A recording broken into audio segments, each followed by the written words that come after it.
Hello, everyone. Welcome to the EANS webinar on behalf of the EANS Vascular Section on microsurgical training.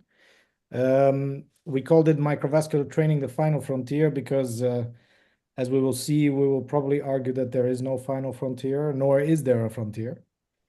I first would like to welcome my distinguished panel members, Professor Torstein Meling from Denmark, Copenhagen, Professor Philippe Dodier from Vienna, Austria, and Professor Nikolay Velinov from Bulgaria. Together, we will take you through some of the issues that are currently important in terms of training, and also try to answer the training, why we train and how we train.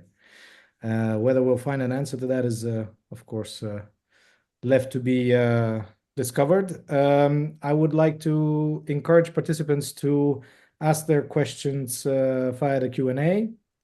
And we will be having a panel discussion at the end in which we hope to answer most questions and maybe raise some new ones.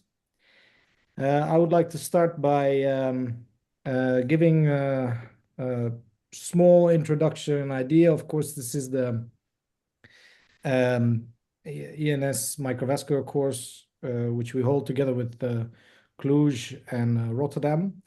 And before we, of course, discuss and get into the issue, I always like to share these slides to take us back to one of the reasons why training is so important. Most of the people involved in vascular know the COS trial, symptomatic ICA occlusion with hemodynamic misery perfusion were randomized to either medical therapy or bypass surgery, and the results were quite bad for bypass surgery. Both the 30-day rates of ipsilateral stroke were higher in the surgical group, and the 2-year results showed no difference. Nothing was said about the technique, though. And when we look at a study published 2 years later in the JNS, which explained the surgical results of the COS trial, we see that the median duration of an STMCA bypass was 45 minutes. With some outliers to 123 minutes. I think one would argue that if you need 123 minutes to do an STMCA bypass, you need to go back to the lab. And I also like to, lest of which the patient probably does not need a bypass, my good friend Professor Meling would argue, but I also think that we need to start at the fundament. The fundament is the technique. But of course, indication is at least as important, if not more. I like to show this paper because it highlights one of the questions we were trying to answer. When is the frontier of training, and when does training stop? And our colleagues from Stanford tried to answer this in an easy way by plotting the learning curves of beginners and experienced microsurgeons in terms of the venous anastomosis. Now, the venous anastomosis in a rat is, of course, more complicated than the arterial one, but the rats were in a controlled environment, so they didn't smoke, they don't have atherosclerosis, they don't have diabetes. And even though they didn't have a learning curve, and despite every effort to maintain a perfect patency, the best achievable patency was 88%, which translates to no matter how good you are, no matter how experienced, there will always be some tiny errors which, done enough of, will lead to occlusion of the anastomosis. And it's not just anastomosis. It might be vasospasm. It might be trying to dissect a small M3 branch off a meningioma.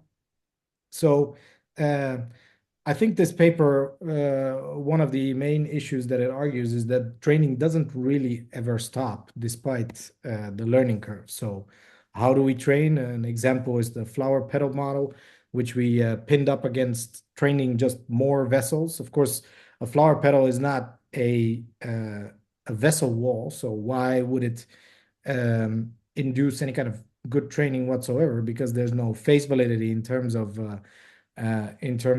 what a vessel wall looks like. But this model teaches you something else. It teaches you to focus on the movements of the needle and of the thread and of the tying of it, which forms the base of the base.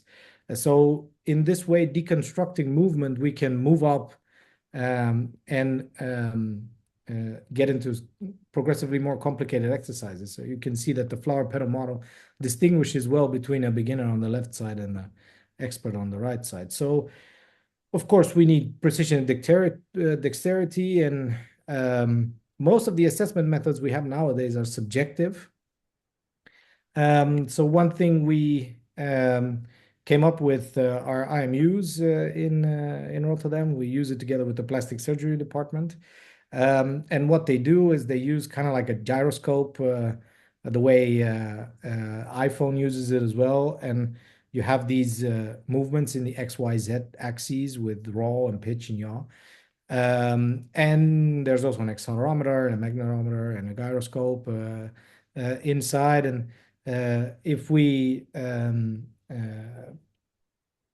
take trainees, which may or may not be participants in courses, and we allow them to do in a control environment an 8-stitch arterial anastomosis, then we will be able to identify quite good, so you can see in real time what this looks like. The IMUs are quite easy to use, straightforward. And if we use these IMUs, then we can calculate what happens in terms of movement. We're just now starting with various techniques to get into the essence of what movement is like. So why does one movement cause spasm of a vessel and the other movement does not? And what is a good tying stitch and which one is not? So you can see that there's a big difference between experienced in terms of dominant, non-dominant, but also in terms of how much the movement in the axis is performed. And it's not necessarily that there are certain angles which are ideal, but what you can notice is that the experienced people just go into very tiny degrees in which the movements take place, which is for inexperienced very wide. And this holds true for most of the other ones, especially in terms of pitch and needle passing for the experienced ones. So training never stops. I think the EANS has a lot of opportunities for training, and there is a certain seriousness which should be applied to training, which should just supersede the idea that, oh, you go to a course and then you can do bypass, or you go to a course and then you can do an anterior petrosectomy.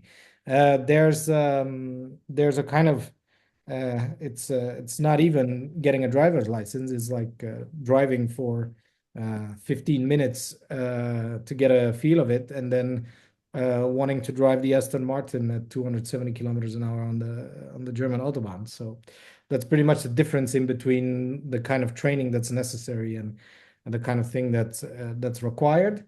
So there's a kind of seriousness that's very important. And I'm also happy to say that we have an EANS Step 3 course for bypass and microvascular, which will be announced soon and will take place in March of 2027 in Rotterdam. So thank you very much for letting me introduce the topic. And now I would like to invite Professor Meling from Copenhagen to discuss some science. Thank you, Victor, and a great talk. Some of what Victor has discussed will be, so let's say, somewhat repeated, but we both work to quantify and develop some p-values regarding training. And the basic underlying concept of this is a belief that the better we understand what we do during a bypass, the easier it is to, one, improve, and two, teach it. With that being said, so microsurgery was developed through the works of Yashagil, and of course it relates to the use of the microscope. Nowadays, we think of microsurgery first and foremost in a bypass surgery, but it should not be seen solely as that. It is a technique, it is a philosophy, and we use it every time we dissect the meningioma to keep the arachnoid planes, or if we open up a sylvian fissure for other reasons than vascular.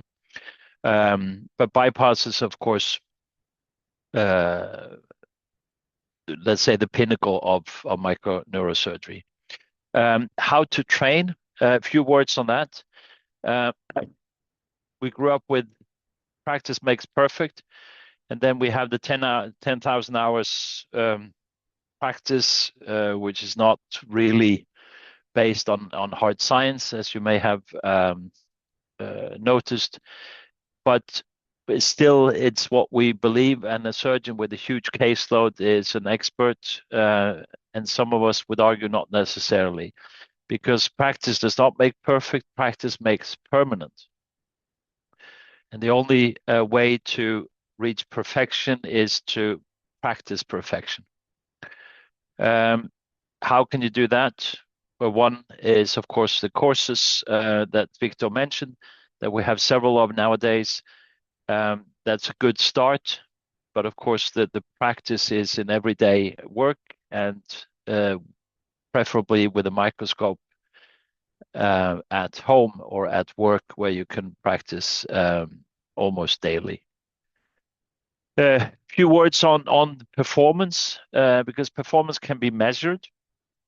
This is somewhat similar setup. This is the old we had with the EMG also, and including to tracking the hand movements and force.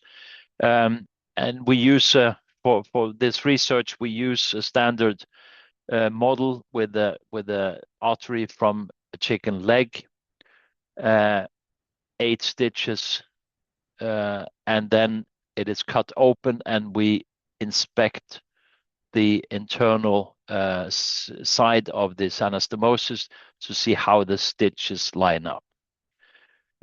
We can have tool motion similar to what Victor has. And here is just under microscope, for instance, we can have motion analysis where we can track instruments to get some data. Here we can have a 3D rendering of what is actually performed, and that again gives us some data similar to what we have seen, where we can measure the jerk, we can measure the range of motion, or the smoothness of the motion, the bimanual coordination, travel path lengths, etc. So that is quite useful to understand. We can also decompose all the movements. So we insert the needle, we pass the needle through the second, we pull the thread, we make the first knot, we make the second knot, and we cut, for instance. And this is conceptually important because each of these steps can be analyzed, because each of these steps can give rise to errors. These are just some examples of time spent on inserting the first needle, for instance, and you could see the novice, the intermediate, and expert. This is quite a feature that differentiates the skill levels. And also the synchrony between the use of the right and left hands, for instance, or dominant and non-dominant hands. Making the first knot can be seen here. Applied measure pressure can be measured, and we have some models for that. It's also interesting to see how the force applied to the needle holder, for instance, is throughout a movement or a knotting. Hand pose might be of importance, how we hold our instruments. And there are different poses. You can see some different postures that we have recorded, and perhaps this also translates to some sort of competence. And the hand pose can be analyzed as seen here, and we can track the different fingers to see what we actually do. we also analyzed the end product, which leads me to the third outcome can be measured. So imagine this as an ideal anastomosis. There is equal distance between all the stitches and the bite length, etc. Here, 3 times the wall thickness, for instance. So this is very neat. And sometimes this can be replicated, almost replicated in real life. And this is an internal view of one anastomosis where we can see the suture line, we can see the stitches, etc. There's a concept of the anastomosis lapse index, ALI, developed by some British surgeons some 10 years ago now, where they identified the 10 most common errors seen in an anastomosis. You can see here, error 1, disruption of anastomosis line, error 2, back wall stitch, oblique stitch, bites leading to tissue unfoldment, partial thickness, so you didn't go all the way through, etc. So these are the ALI score is basically our tool to measure in our studies. Victor and I use the same. Here you can see, for instance, it translates to skill level. So you can see novice has ALI score of 6 or above, intermediate 3 to 6, and experts below 3 errors per anastomosis. And this differentiates quite well a student from a basic surgical trainee to hire to an expert, for instance. We've also shown that the inter-rater variability, for instance, is quite small. So if I look at a anastomosis, Victor or Nikolay will more or less have the same score as me, which speaks to the robustness of this measure. This is a paper from our group looking at the results or effect of the step 1 basic course that we did in terms of ALI score, error types, and frequency before and after EANS training course for step 1, and this is similar for a step 2. So you can see training course works, which is good news. These can also be, or at least many of these errors can be objectively now assessed, because there is some sort of, there is some level of subjectivity in the assessment. I mentioned that the inter-rater is good, but which type of error we assign to a different error, that varies quite a bit. So the total score is robust, whereas the individual score is this a type error type 2 or 4 that can vary quite significantly in between raters. So anyways, so using some computer geniuses in Lausanne at the PFL, we could basically use computers to measure different angles and distances, etc., based on photographs. So this is just a photo of the internal of anastomosis, and then based on computer wizardry, I would say, we can calculate and different angles, errors, distances, etc., and give boundaries to what is acceptable. And then through this model, we can automatically get ALI error 1, 3, 4, 5, and 6 computed by a photograph only. And this is time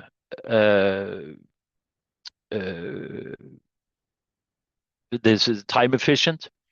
Of course, if we want to do larger scale studies, and second, it reduces the subjectivity.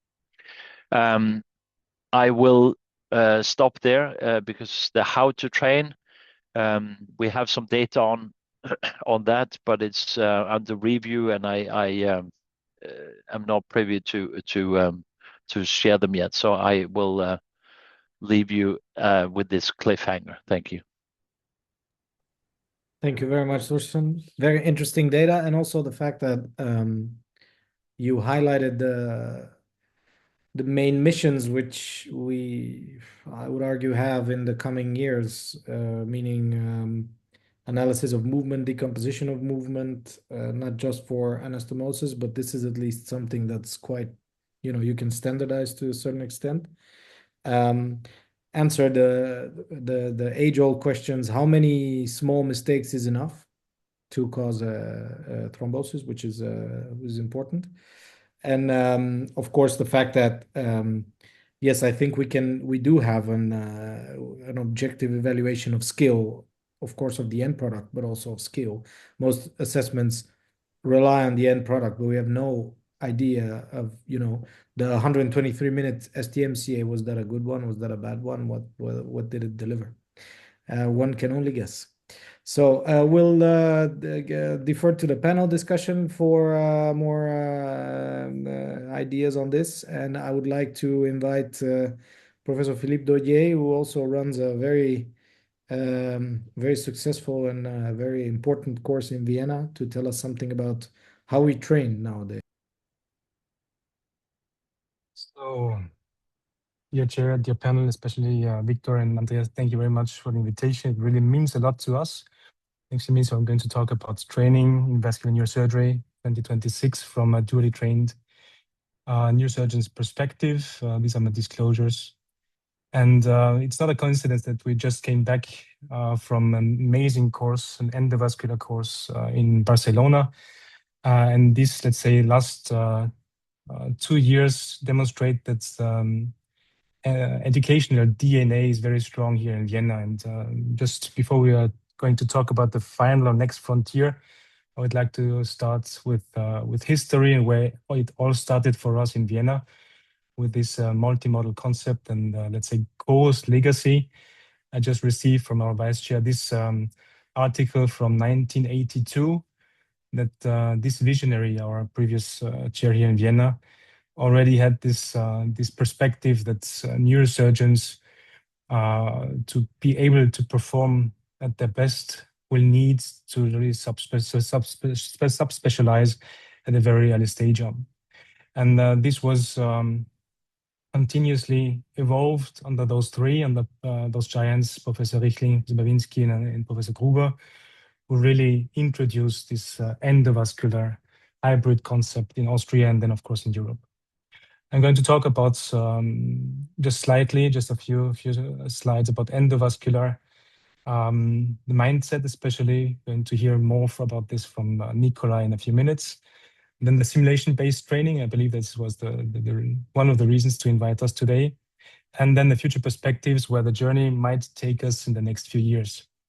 So, of course, for the endovascular management, it's an ongoing journey.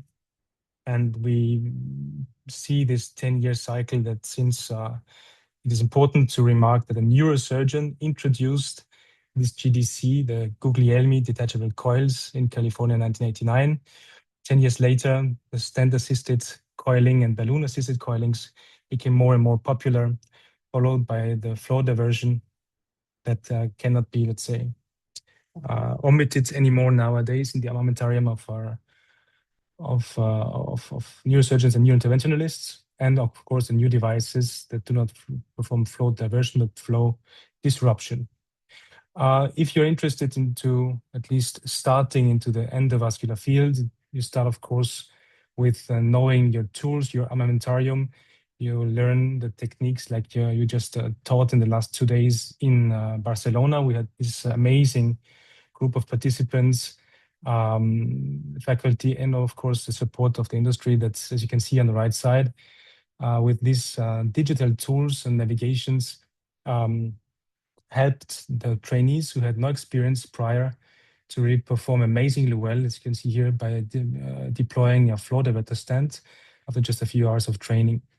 But it is just important, the first step, to make this first step and to get to know these techniques and to try to understand the other side. So we can learn a lot from this standardized neurointerventional training, especially here in Europe with the ESMINT and ESNR providing. It's a very good blueprint for us, where it becomes competency-based, including digital and physical simulations. And these digital tools are becoming more and more accessible and reproducible. And this is why here in our center, I'm going to talk about these guys in more detail in a few seconds, especially the team of Professor Francesco Moscato, a biomedical engineer, a 3D printer specialist, is trying to introduce this point of care mindset here in our training. So in the era of fraud diversion and disruption, we have to adapt. We have to adapt. As you can see on the left side, this is a graph from Mika Nimela and Mika Korja. This has been presented and discussed a lot. It basically shows that even in the largest microsurgical and microvascular centers, like in Helsinki, reality is grasping. Like you can see, the crossover from endovascular to microsurgical numbers happened roughly 10 years ago. In our hybrid center, it happened much earlier. You can see here it happened in 1996. Dr. Wang from our group provided these numbers and has shown that these numbers are just rising over time. Right now we have a ratio of about 2/3 of endovascular treated aneurysms, and the ones that remain, this 32%, are the ones that are either easily accessible or that the ones that are too complex for endovascular treatments. And this is why it is, from our point of view, important to propose this endovascular mindset when you offer your patients a clipping procedure, meaning that your post-interventional, post-operative images should look the same, at least show no damages, no cortical damages on the post-operative CT and MRI scans as far as possible. So a few of those bullet points, just as an idea, as a proposal, is of course that when you are proposing your patients these treatments, you have to adequately select them and plan the procedure. You are going to plan the skin incision, the approach, the craniotomy, the Sylvian Fisher based on pre-operative images. So learn to read those images like neurointerventionalists. We always like to have neurophysiological monitoring in all our cases. And we assess in 2 and 3D the arterial, especially the venous anatomy, before entering the OR. This concept of primum nocere is extremely important regarding the manipulation of the cortex with applying no unnecessary movements or cortical manipulation. And extremely important in the end to really assess objectively your outcomes is to visualize with ICG and to listen acoustically to the transparent Doppler ultrasound before and after applying your clips. So this is why with these changes in ratios and numbers, we have to train the next generation in managing those complications, despite them seeing those numbers less and less so. So the question that arises is how to train. And this is why it's interesting to maybe create parallels to the high-performance fields. An experienced licensed pilot is only allowed to enter the cockpit of an A380 if he has or she has performed 50 hours of mandatory simulation before. The Olympic highest performance athletes are going to mentally visualize every centimeter of the slope before starting to the race. And the question that arises for me is, why should it be different for us? So this is where we started, and I think that Central Europe, especially those countries here in Italy, in Switzerland, and Austria, can be seen as the global drivers of microsurgical simulation, with commercial products available by Upsurgeon in Surgeon's Lab, and this research projects in Linz from Professor Gruber in Medusa and ours in Vienna that we're going to talk about now. The SIMIS project has been now published several times. We have here Professor Moscato and engineer Lorenzo Civilla, both here at our university, that created this platform of physical and augmented reality simulations. And this is the first step for aneurysm clipping. We evolved since then, but we started there. It is patient matched, fusible, and silicon printed. And so this is what the setup looks like. And our university created this short video just to demonstrate the haptics and the realism of the system. That has a digital twin on the HoloLens platform that has been used in several of the courses I presented before. So it is important to use those new technologies. And this first study that was developed to validate these simulations included all our 9 residents in training in our department, and wanted also to assess their wrist dexterity, the wrist tremor, using a smartwatch application. This is what this silicone printed vessels, the patient matched, look like. They react exactly like the way you would expect them to in an actual patient case. The wall thickness is submillimetric, the median 0.4 millimeters.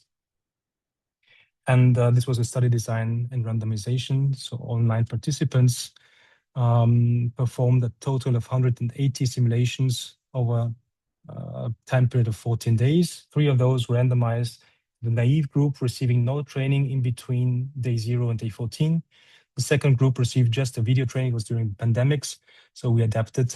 And the last one was also trained with augmented reality, digital twins of the actual cases we were doing. So all 9 participants were subjected to objective assessment. This was, I think, the most important point and hypothesis we started with, was with this perfusible patient-matched vessels to perform an ICG perfusion or diet perfusion at the end of the procedure to assess the occlusion rate and the patency of your parent arteries. In the second step, we placed those cartridges into a photon counting CT and assessed the position of the clip. And finally, we also assessed the wristwatch dexterity and the tremor of the participants over time. This is what, for example, a dog ear looked like in the photon counting CT just immediately after applying the scan. And on the right side, you can see the ICG being applied and showing the patency of the main arteries and the occlusion of the aneurysm. This was the results. Overall, we had a 72% reduction of clipping duration, significant, despite having only 9 participants. In the cohort 3, receiving the entire, let's say, course of training, we had a significant improvement in complete occlusion rate from the first day to the last day of training. And finally, the tremor improved in all participants, and especially significantly in the cohort number 3, receiving video and AR training.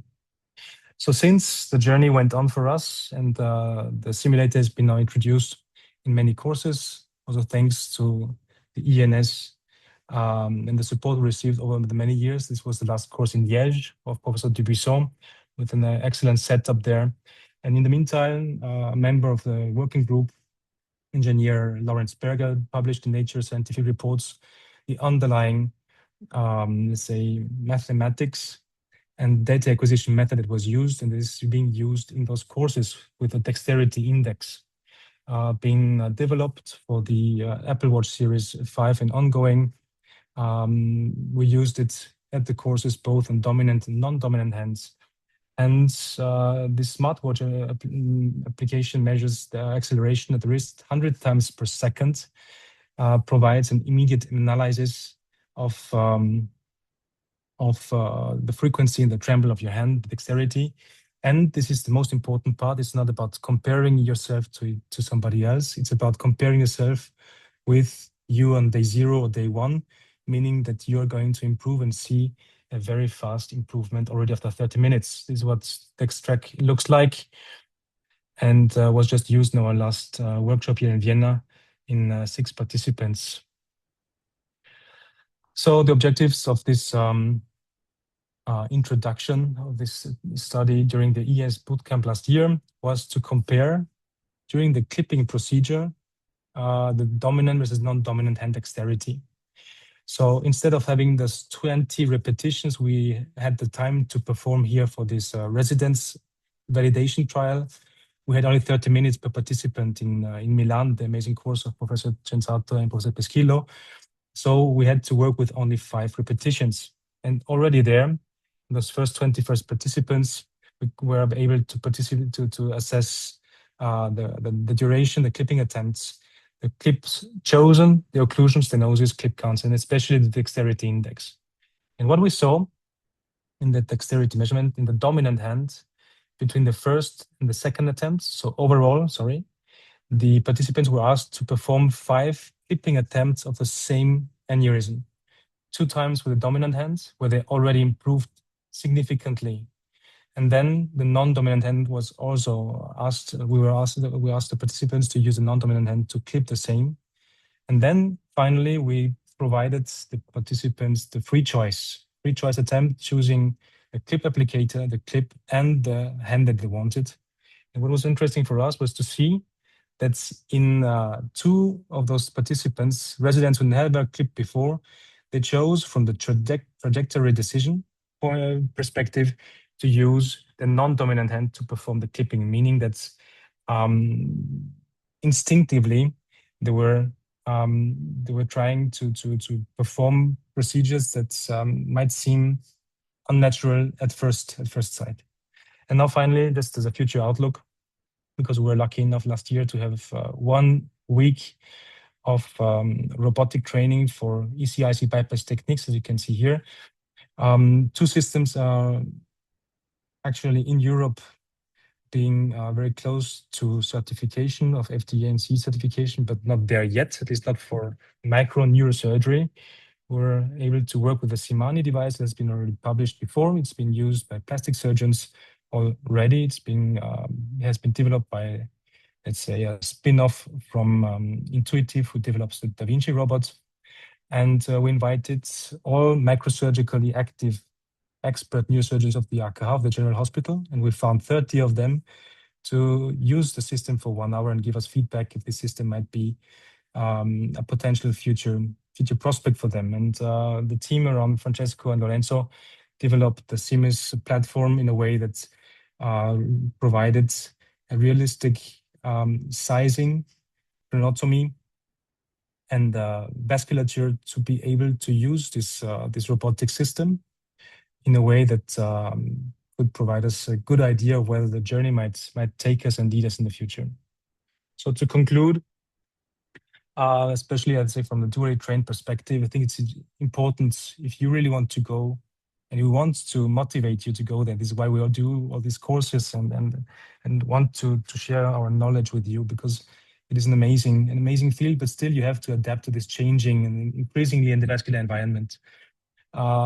Talk to your neurointerventional counterparts, look for a cooperative atmosphere, participate in vascular boards, and discuss.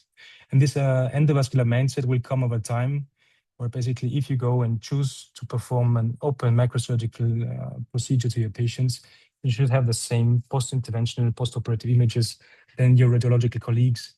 As Victor and Torstein perfectly put it before, go to the lab, train. It's a continuous evolution. 1 course will never be enough. Still after many years in the field, we go to the lab to train our dexterity of both the dominant and non-dominant hand. And this can be even significantly improved in less than 30 minutes, as we have showed and demonstrated. And I believe, and I hope so, that simulation will become a real standard, like, for example, in pilots training, a standard in the residence training. The time slots will be made available to you and to them.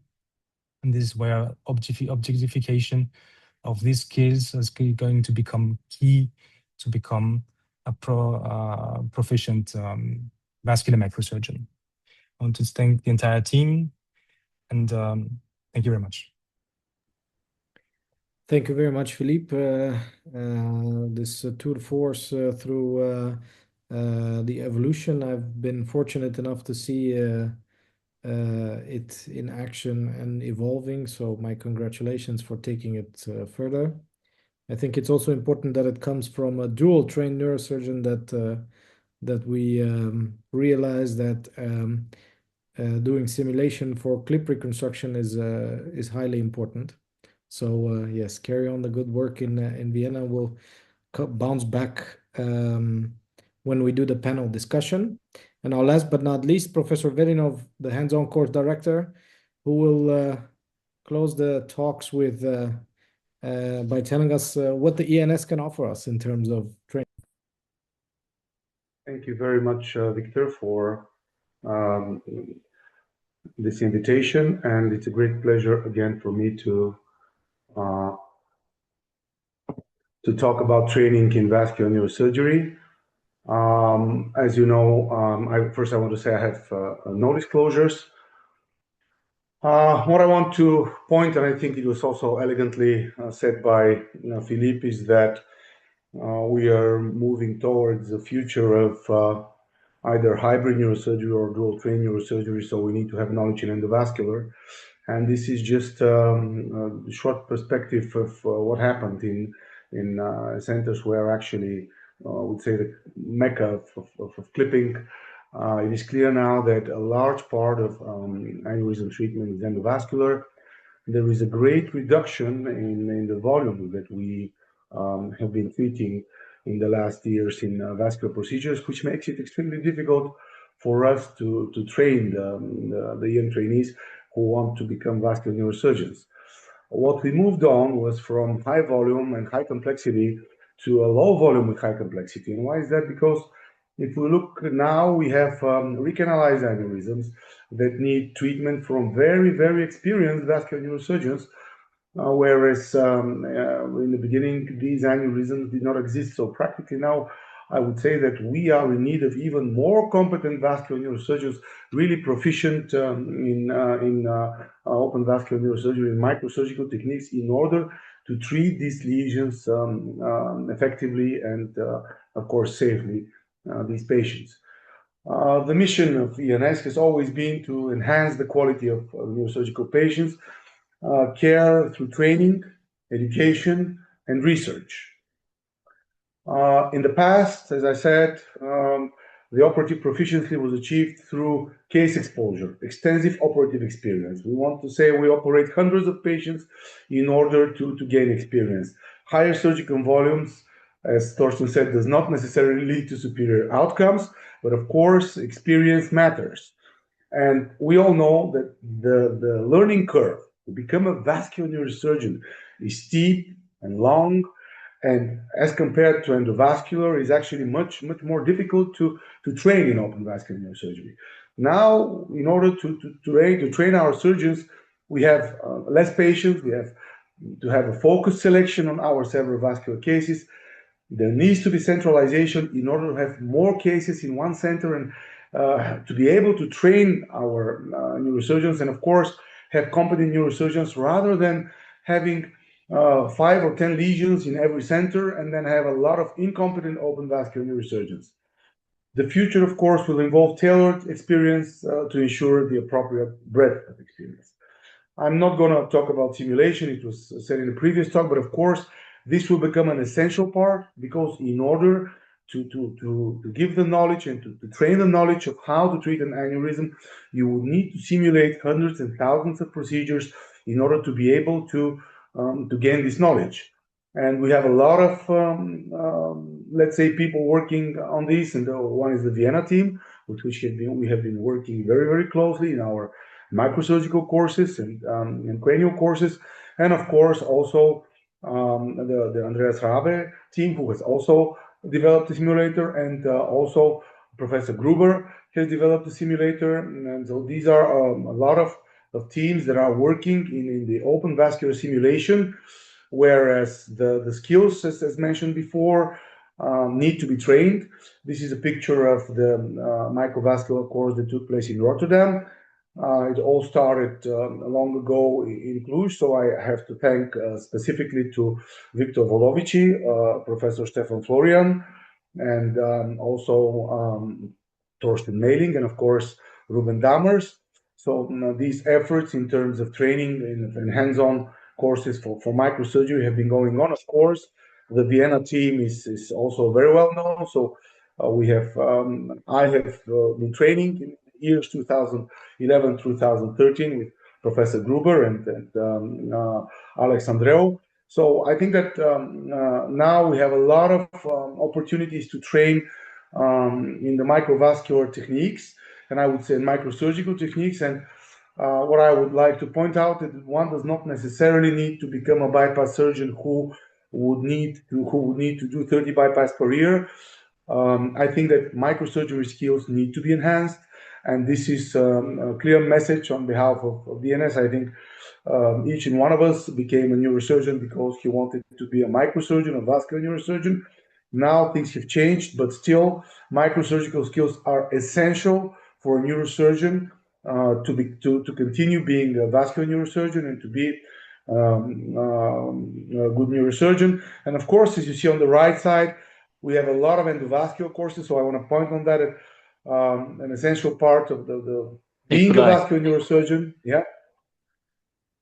We Yes. still just see your first slide, at least on my screen. Yes, and the Oh, really? vascular aneurysm treatment, Helsinki. Oh, really?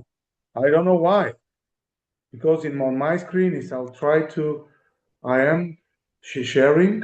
So I'm sure you had some beautiful photos of me. You have, of course. We're unable Sorry. to see them.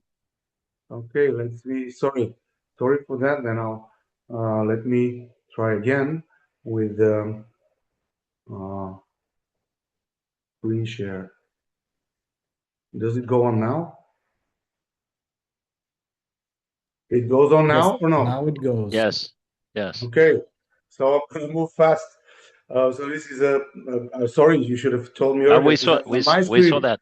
Pass forward. On my screen was moving everything all right. Okay. Anyway, with the numbers reducing, as I said, we move to high complexity of the lesions, and we need to train vascular neurosurgeons. And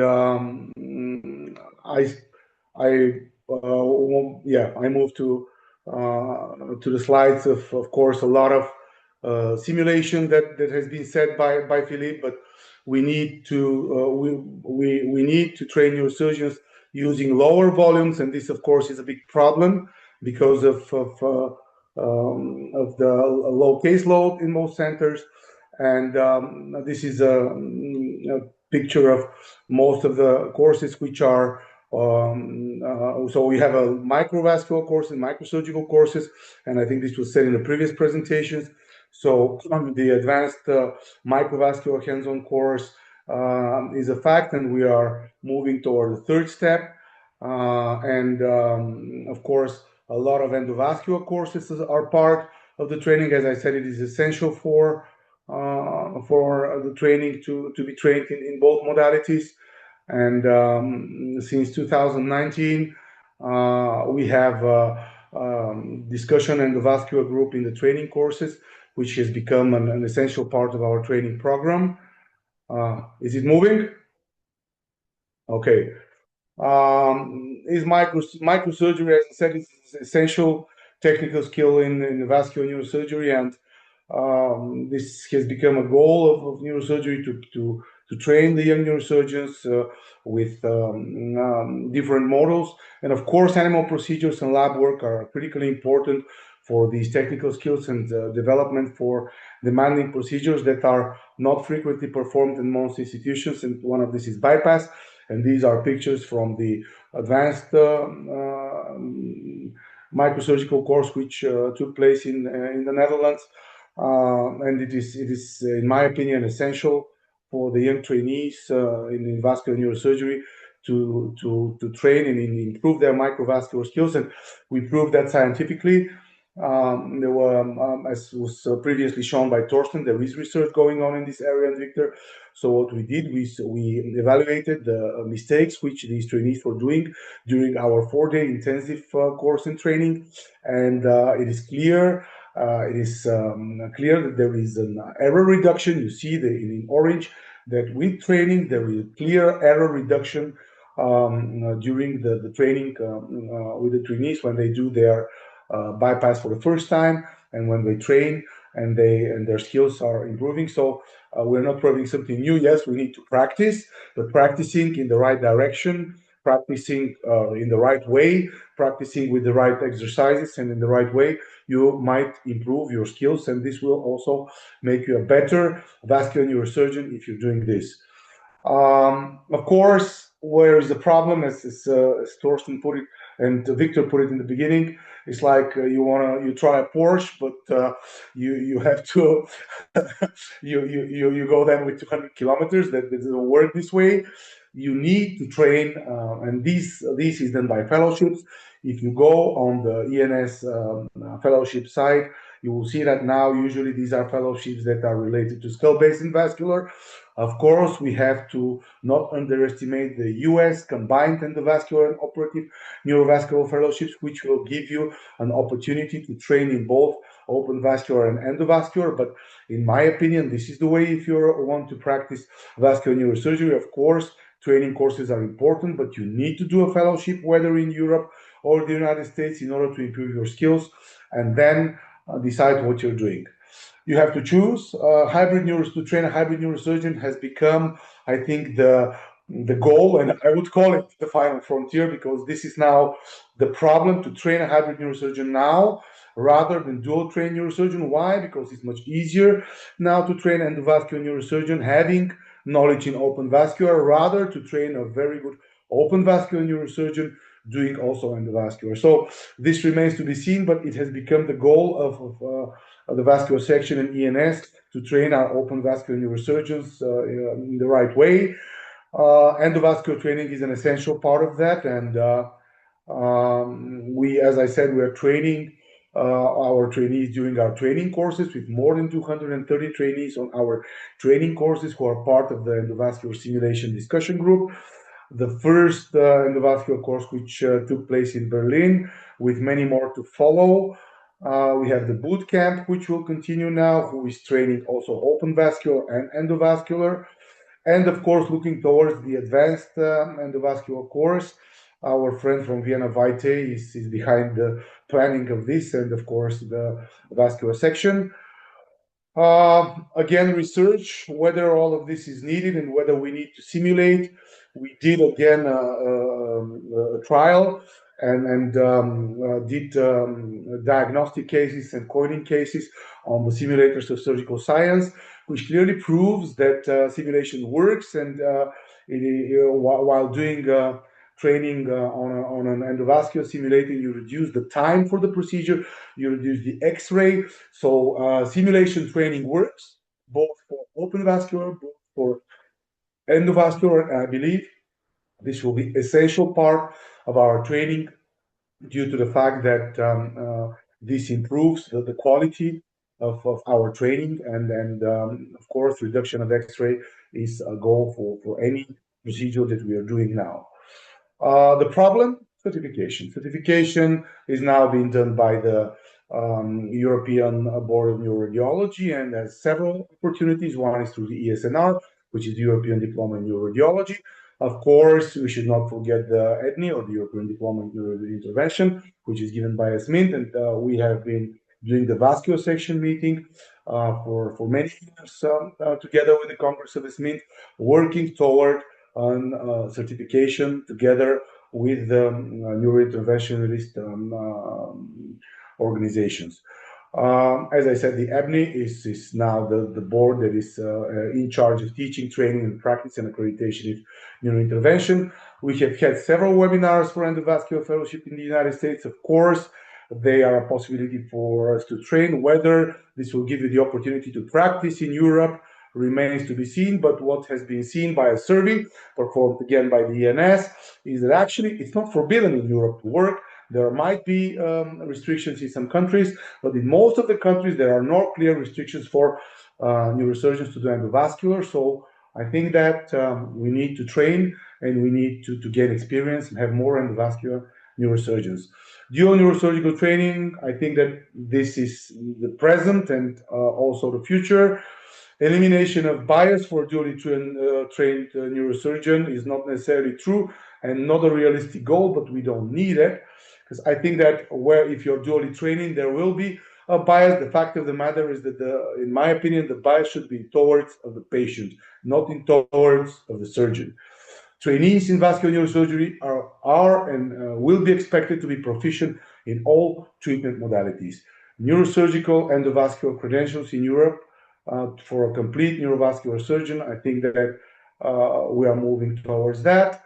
Strategic goals of neurosurgery has always been to keep the neurovascular competence preserved, to treat the neurovascular pathology most efficaciously and in the right way.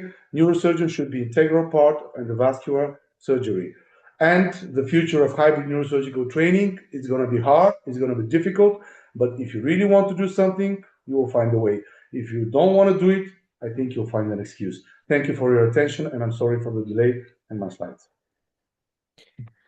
Thank you very much, Nikolay. A very strong message. I think that on behalf of the EANS Vascular Section panel, of which 3 members are here present and some also online, I think it's fair to say that we both consider a hybrid, or the hybrid mindset, as Professor Gruber would call it, important, mandatory, but also keeping microsurgical skill as one of the main drivers of this.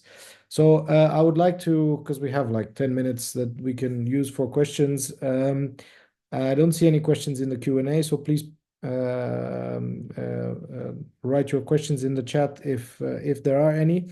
And I would like to ask my distinguished colleagues, what do you think about fellowship? So, of course, Nikolay alluded to it. But I would like to know, what do you think in terms of fellowships? Do you think one should do just a dual fellowship, or should one do like half a year purely endovascular, half a year open? And what do we do with the missing number of open microvascular fellowships, of which there should be more, I would argue?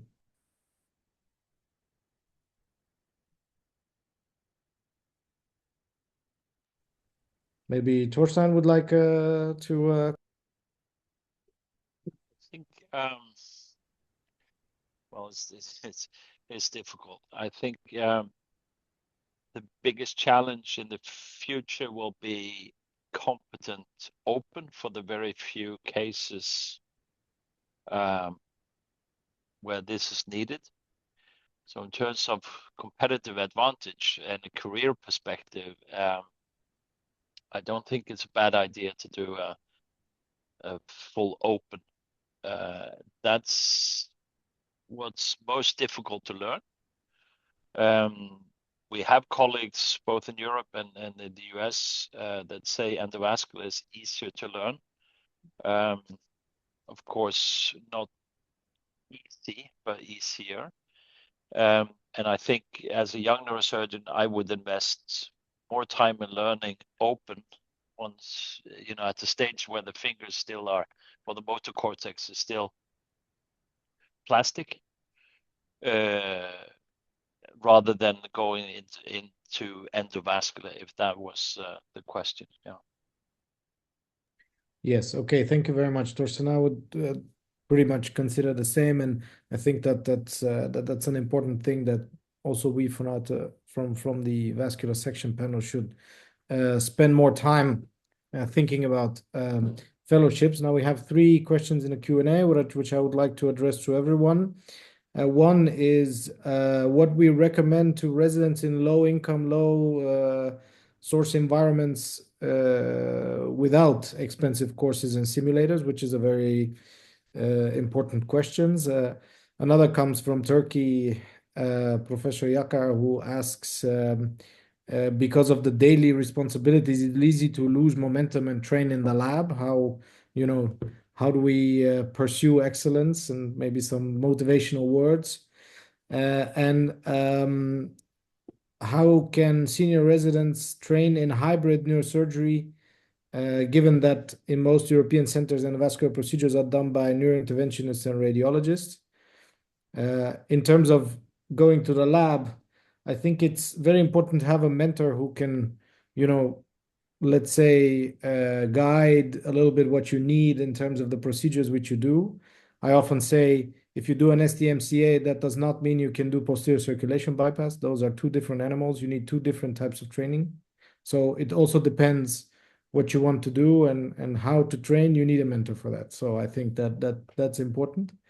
But Nikolay, Philippe, in terms of low income, low sources, and given the most procedures are done by a radiologist, how would you advise senior residents looking into going hybrid?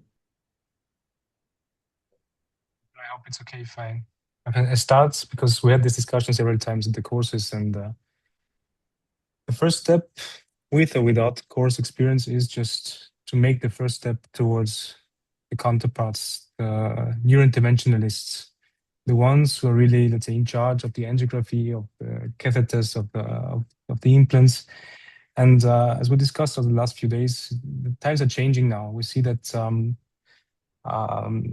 the first step is not to go into this field, the endovascular field, and just expecting then 2 weeks from now you're going to call your first aneurysm after 3 months doing your first flow diverter, which is not always easy, just because it looks sometimes differently.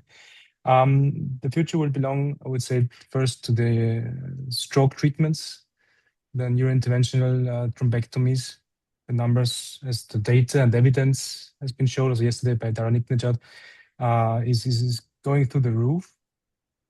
And as we see, the neurointerventionists are going to have, and already have in certain areas, a personal issue, a personal problem.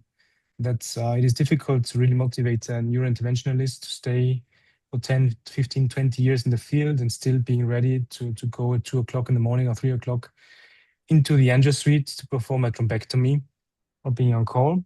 There's, let's say, more of a choice to switch to the private sector, which we as neurosurgeons do not have. We are here, we are there, we are ready to learn, we are ready to start. In many centers, it's always the first question of participants who are working and living in countries that do not have the luxury we have in Austria, for example, or the Netherlands, in this regard. But I would say just the first step to really observe, to go to the angio suites, to go to your neurointerventionists, talk to them, discuss the cases, stand with them at the table. They're not seeing you as a competitor, they need you. They have their complications, as we all do, and they all need a neurosurgeon, a competent neurosurgeon is in the background to manage those complications.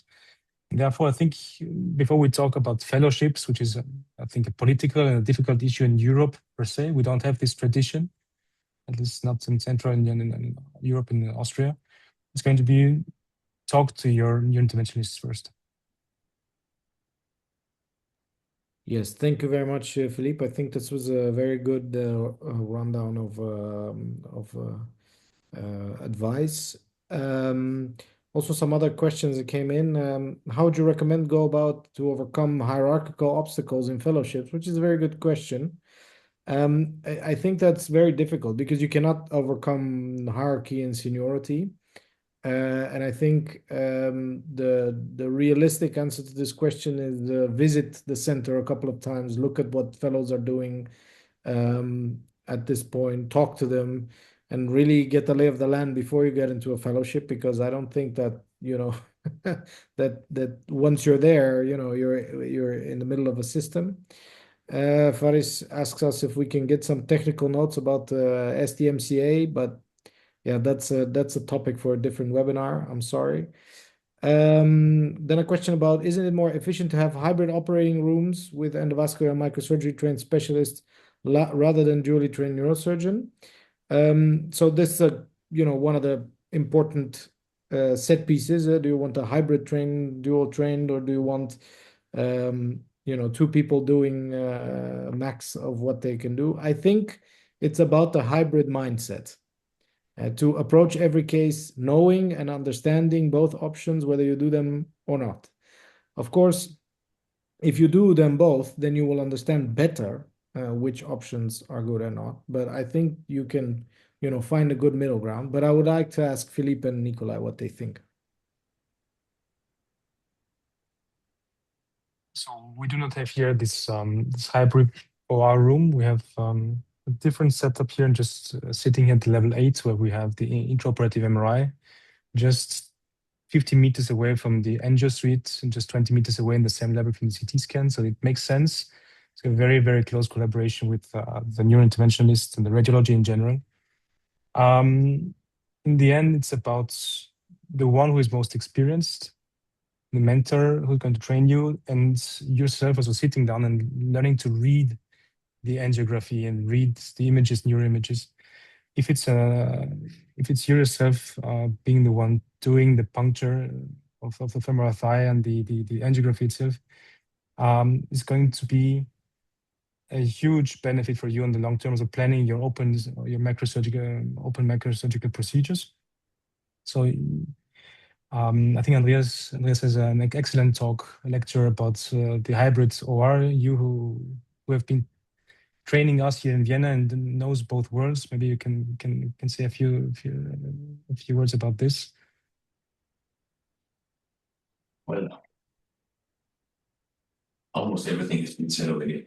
I think the most important aspect is that it is also a political question. Yeah? So depending on the place you work, what do people want? Yeah? Do they want it strictly separated? This is a political decision. Yeah? Then we will have a hard time to change it. When they are ready to negotiate, you can make changes in whatever direction you want. When the chairman says, I want a neurosurgeon doing intervention, but I want him as a radiologist, yeah? Not involved in neurosurgery, but just to be a radiologist in my department, so that I don't have to fight with radiologists. This is a possibility, but it does not nourish and foster our discipline. When you have people that do both, there is the question whether you have people who do easy cases surgically today and easy cases endovascularly tomorrow. Then you have people who do mediocre things on both sides. The question is, they may be good for patient management, but not for enhancing the discipline. When you say hybrid, the point is that hybrid is not doing easy cases on both sides, but to do different cases. That means you cannot start by saying, I want to be a hybrid. When you start as a neurosurgeon, your job is to become a master neurosurgeon. Yeah?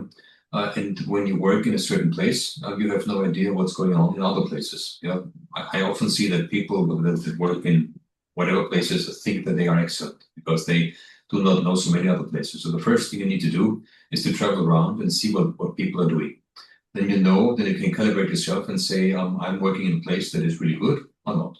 Then when you're smart, you can change and go to a place that is more appropriate to the standards that you wish for your profession. Then you can go for fellowships or whatever, yeah? But you must be a good neurosurgeon. Then you can start adopt different techniques. Yeah? You can do tumor surgery and do gamma knife. Yeah? You can do epilepsy and do laser ablation or whatever. Yeah? But you must not do laser because you cannot do epilepsy surgery. You must not do gamma knife because you cannot do tumor surgery. And you must not embolize because you cannot do vascular surgery. That means the point is when one person does it all, the person must say that I'm an excellent neurosurgeon, I'm a very well-trained endovascular guy. I showed those cases, so large AVMs on one side, surgically, vein of Gale, newborns on the other side, I can do both, yeah? Then you can start thinking about let's mix it in a way, yeah. And by mixing it, of course, then you come up with all kinds of crazy ideas in a way that no one has ever thought about this, like a cook, yeah, mixing spices and having something new. Yeah?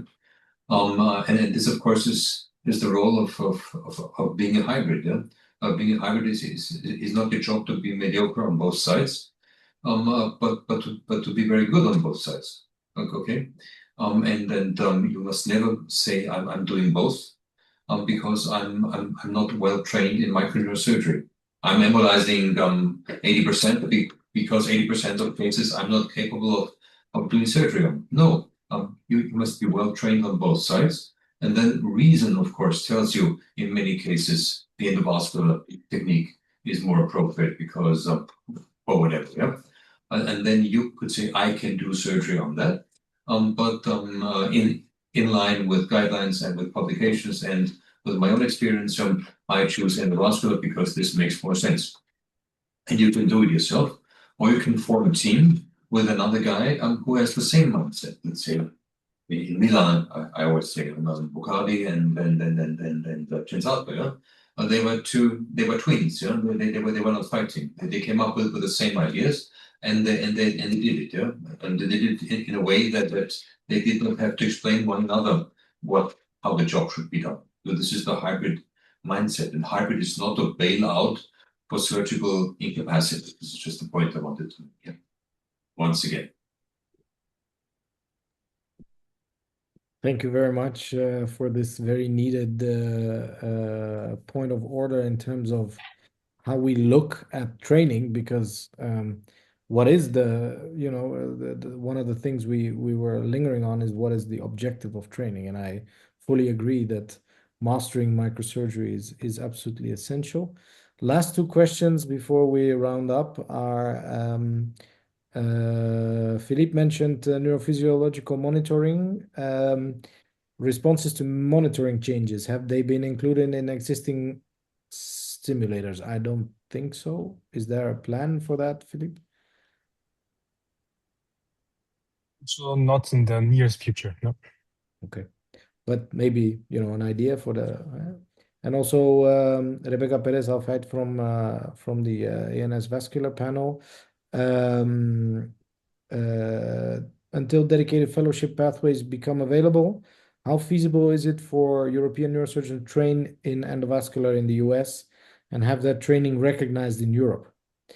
I think that's more of a local politics issue, because I think every country, and at least in the Netherlands, every center has their own rules. I'm not sure how it's in Austria or Bulgaria. Well, this, as I mentioned, is a very big problem. You can be trained in whether you'll be able to do what you have been trained at home. In Bulgaria, for the last 10 years, we were working towards a joint certification. We actually created a program for neurologists, neurosurgeons, and neuroradiologists that is certifying any one of them.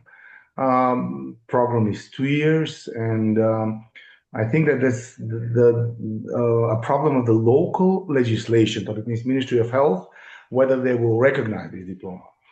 For example, you can have the ESMIN diploma, but the ESMIN diploma is not recognized by the Ministry of Health. So meaning that even if you have it, even if you pass the exam, does not mean that necessarily you will be able to practice in the country.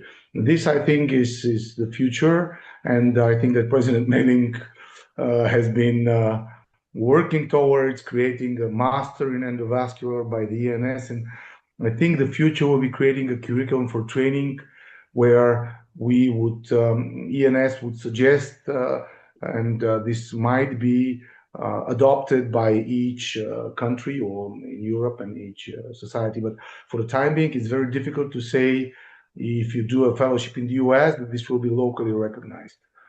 But there are diplomas, I believe, in Europe which are recognized, where you might train and then go back home and work. Okay, thank you very much.